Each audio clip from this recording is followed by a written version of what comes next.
So acceptance of failure starts with the observation of it. Failure is a fact, but how you respond to it is within your control. Whether you decide to feel like a failure for many years after the thing that's happened, or whether you think to yourself, okay, well, that's taught me something and I'll do it differently next time. I guess the risk there is one bad failure and people stop trying. Exactly. And then I was thinking, this is very similar to confidence in the way that, like, if you have one bad failure, your performance next time you get an opportunity, if you actually don't manage to just avoid it completely, will probably be worse because of nerves and that, the memory of I'm terrible. And then that's going to increase your chances of failing again.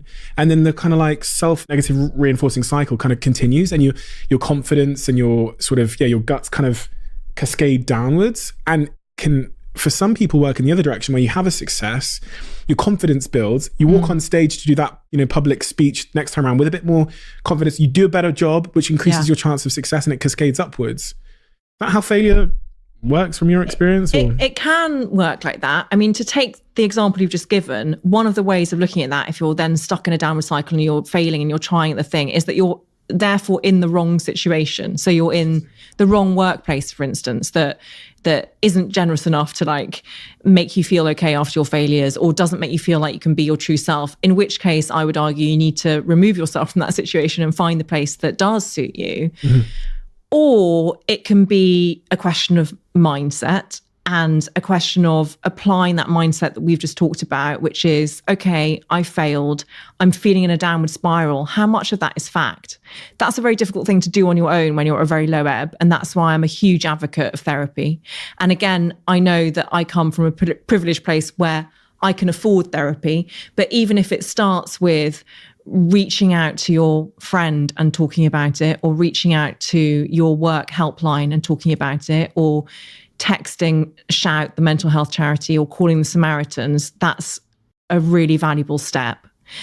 And the other thing that I would say there is that I'm very aware that my definition of failure, which is what happens when life doesn't go according to plan, has a fatal flaw, which is that sometimes there are failures that are totally cataclysmic, that we couldn't possibly have predicted, that go against any plan whatsoever, like a global pandemic, like terrible illness that you contract, like the death of a loved one.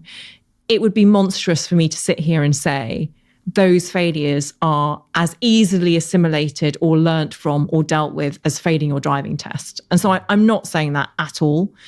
Those kind of failures will require a process of mourning and coming to terms with the thing that you've lost.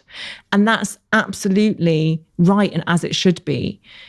My only thing is, the way that I choose to live my life is I mourn, but I don't have to constantly relive the pain.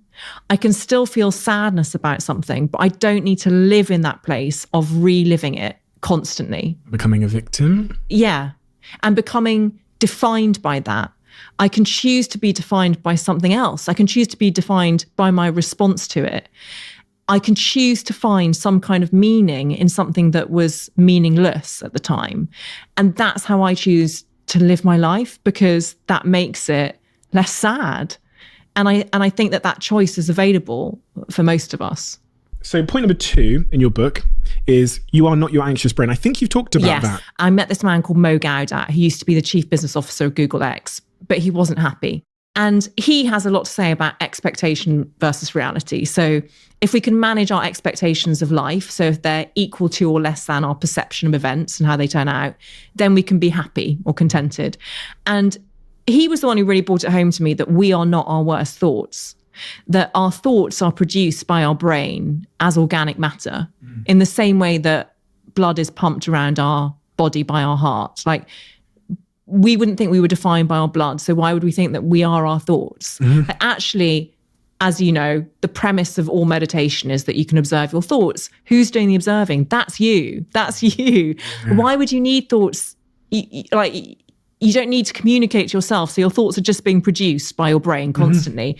And I found that really helpful, the idea that once you realize that, you can train your brain to think differently. and to replace negative thoughts with positive ones as much as you're able. So he gave this incredibly moving example. His son, Ali, died at the age of 21 during a routine operation. And in the aftermath of Ali's death, Mo would wake up every morning with tears streaming down his cheeks. And his first thought would be, Ali died. And it was an unbelievably oppressive, grief-stricken thought. And after a few more weeks of it, he was like, I just can't live like this. I can't live like this. And so he challenged his brain to come up with a different thought. And each morning he would wake up and he would still think, Ali died, and he'd still be crying. But he added something to that sentence, and he added, yes, but he also lived. And in that differently expressed sentiment was 21 years of memories of a father and son who were best friends. And that was what enabled him to carry on living. And if he can do that in that situation, I sure as hell can do it when someone criticizes me on Instagram. It was a really helpful lesson. Almost everyone feels they have failed in their 20s. So I think that a lot of people struggle in their 20s, particularly in this day and age, because of the curse of comparison and because we live in a culture of curated perfection where you're constantly comparing yourself to your peers' filtered appearance on Instagram and the life that they seem to be living. So we're comparing our insides with everyone else's projection of their outside.